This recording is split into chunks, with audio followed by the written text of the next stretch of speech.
Alright, and hello everybody, I'm the Super27 and welcome to another Dokkan battle video. So, the brand new Supreme Magnificent Spectacle fights up against the movie heroes just dropped earlier tonight at about 10 p.m. my time, Eastern Standard Time, which is a little bit of an odd time, but I'd much rather have 10 p.m. as opposed to, 2:30 a.m., which we've been used to.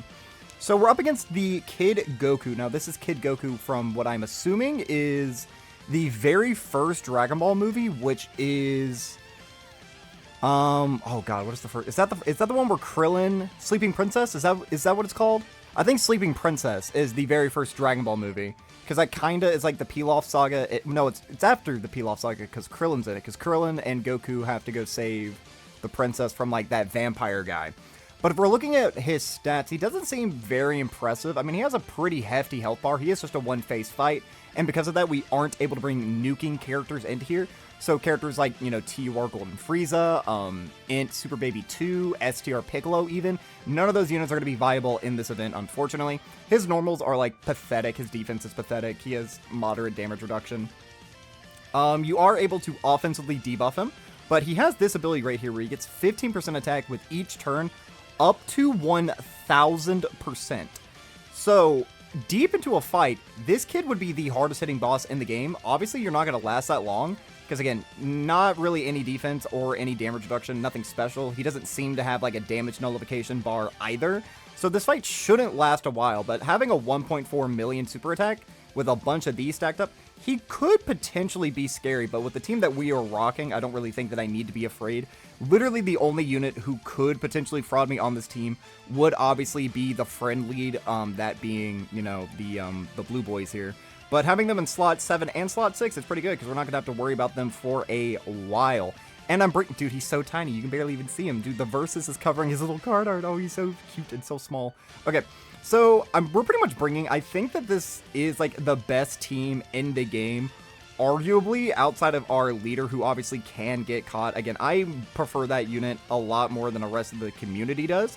But I do have to fully acknowledge they are pretty much, for the most part, they are a dodge or die unit. They obviously have instances where they can tank, but their offense really isn't that impressive. You do obviously have like the AGL Vegito transformation in your back pocket potentially on turn 5 or turn 7 if things do go a little bit sour, but with a team like this, things aren't going to go sour at all. So if we do lose, it will be because of them, but we have so many protection abilities on just like this team in general. We have slot 1 and 2 pretty much locked down on every single rotation. We have tons of revives. We have 2 revives, 1 target all mechanic with Beast.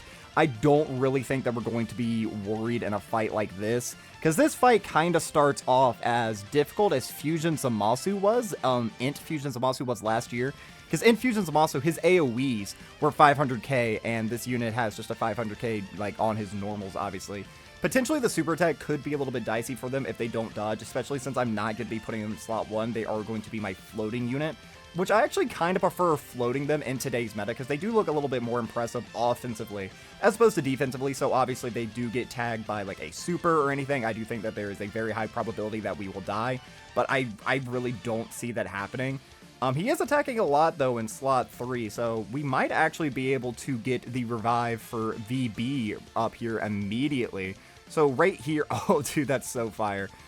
And no, I was wrong. This is the first Dragon Ball movie that is the villain from the first one, but it is not Sleeping Princess. It's like that purple slug monster who is a stand-in for Pilaf and like the Pilaf gang or whatever. So like in this instance, Krillin wasn't even in this movie. I do remember that now that I've kind of like seen the animation or whatever. But that's fun, getting to see some more unique animation. Obviously, Dragon Ball Saga doesn't have like a lot of representation. I actually wonder, outside of Path to Power Kid Goku, are the movie hero, like, Dragon Ball Saga-esque characters, like, are they actually on the category Dragon Ball Saga, or would they just be on movie heroes? Because very rarely, I mean, I can think of a few, like Majin Buu Saga and movie heroes, the, Tech Gohan and Goten are on both categories, even though that is obviously not taking place in the Buu Saga, because most of the movies just kind of take place in, like, their own little, like, subsection. I think the reason that they actually did that is because from one of the GBA Dragon Ball games, I can't think of the name of it right now, but in one of the Dragon Ball GBA games, like, in between, like, all the Buu stuff, you actually do fight Broly, but in that very same game, you actually fight Janemba before you fight Kid Buu, And obviously Janemba's not a Majin Buu saga, so that would be like the only real like validation I could come up with as to why you would have Gohan and Goten on the category, but I don't know, I'm just up here kind of spitballing. I don't think we're going to be struggling with this fight at all. I mean, 3 attacks in slot 3, that could potentially be a little bit worrisome. I definitely do want to make sure that I can get them an 18 key, which shouldn't be too hard. That's a lot of key spheres right there. Boom. Perfect. So, excuse me. Obviously, this first fight's going to be a little bit easier. I do expect that once we get to the final fight, which is up against what I'm assuming is the Androids 13 guys. I don't want to look at the stats prior to, like, actually diving into it, but I do imagine that would be who it is, you know, the Super Saiyan 3 trio that we got during December of last year. It's actually crazy to think about that the December was 8 months ago, almost 9 months. We're basically into September as of right now. Like, today is the 30th at, what time is it? 12:53 a.m. that I'm recording this. It's crazy to think about that those guys are almost a year old and they got power crept basically immediately. Although I would be interested to see them be run on the exact same team as the brand new Super Saiyan 3 trio. Because, like, even though, like, they kind of work against each other because, you know, the new trio, they turn int orbs into physical orbs, whereas the original trio, you know, they just randomly create their own int orbs. Obviously, both units kind of need their orbs respectively to fully build up their passives, but they do link pretty well together, so I'd be interested to see, like, a rotation. Could you potentially run them in difficult content? We might actually do that for this upcoming fight. Try just bringing them, do it one time, see if it works, see if it doesn't work, because I could definitely see there being some complications in there. And I am also just now noticing this guy didn't super, so if he does super here in slot 3, if we don't dodge, I'm just going to say that we're cooked. Yeah, because we're eating pretty hefty damage on normals there. So do we have SSBE's revive up? We don't, but I don't really think I need to be worried. So let's pop these. I don't think that we need to pop the Beast active or anything, because we will almost certainly kill on this upcoming turn, because we're going to have, you know, Tech, MUI, he's going to be able to transform, he's going to have his guaranteed dodge turn. Let's do, who's better with Beast? Let's do this then. Okay. This is pretty ideal. So this is turn 4, so he has an extra 60% attack at this point into the fight.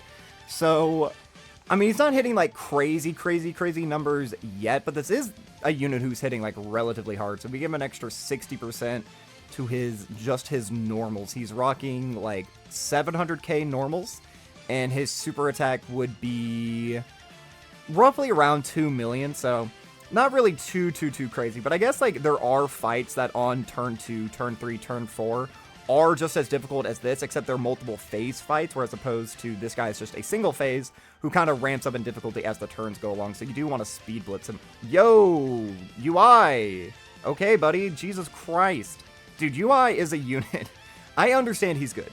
I do. My UI specifically does not look very good. Very rarely do I get that 77% chance of launching an additional super, and I feel like he does get caught a lot. The other day, it wasn't the legendary 98% chance to dodge and he failed, because I do want to get that on footage, but if my calculations were correct when I was just playing in my own free time, he got caught on a 91% chance to dodge and then died on a super in the Red Zone movie boss rush. So it can happen. I lost a 9% chance, because, I mean, it is a chance. It's not guaranteed that he's going to dodge everything. But that was a pretty easy little fight right there. Not too bad at all. Didn't even really struggle, other than, you know, AGL UI taking a lot of damage there. But I guess that is going to be... Is there a mission for this one? No, there is a mission for Stage 3, which potentially could be hard. It's Exploding Rage, but I think we'll just bring, like, God Goku for that. And we should be able to knock it out in just, like, one run. But that is going to be all for this time, guys. I've been the Super27. I'm a variety Twitch streamer and an up-and-coming PNG YouTuber trying to make it big in the world. I have a Twitter, a Twitch, a TikTok, and a YouTube, the links of which can all be found in the description of this video. And while you're down there, don't forget to like, subscribe, share me around, and leave me a comment, positive, negative, or indifferent. I would love just any sort of interaction I can get from you guys. Let me know, what did you think about this new stage? Did you think that it was really difficult? I mean, not really. Again, this is kind of like start of this year difficulty, but it makes sense. It's the first phase, obviously. They're going to get substantially more difficult, I would imagine, and I would imagine that this brand new Super Saiyan 3 fight is going to be the hardest stage in the game. Kind of like with what happened with the Evokin unit during the Universal Survival Saga Magnificence Battle Spectacle. Stage 3 was just like a whole new level of difficulty. While not being like incredibly out of reach what we were able to achieve with the units that we have, it was just raising the roof of things that we had to expect. So let me know what you think. I mean, I don't think that this fight is really anything to like talk about, not anything noteworthy, but I do think that mechanics, potentially this is the hardest hitting unit in the game. I would love to see like what would be a team that could last just really long without doing a lot of damage? Because I'm thinking of like TUR Golden Frieza and like other units like that who just have a bunch of damage reduction, who do a little damage. But the thing is, you can't bring them in here. And I would imagine like AGL, EZA Super 17, like he's not tanky enough. I feel like he would actually get caught in here. But I would be very interested to see like, what does this kid look like when he's fully built up with 1000% extra attack? That would just add 2 zeros to the end of everything, right? Like you would launch a 14 million if I'm not mistaken. I mean, that is the hardest hitting boss in the game if that is the case, but you would never, ever, ever, ever see that. But that'd be really funny to see. But yeah, that's going to be all for this time, guys. So, as always, I've been the SweetBro27, and I am signing off.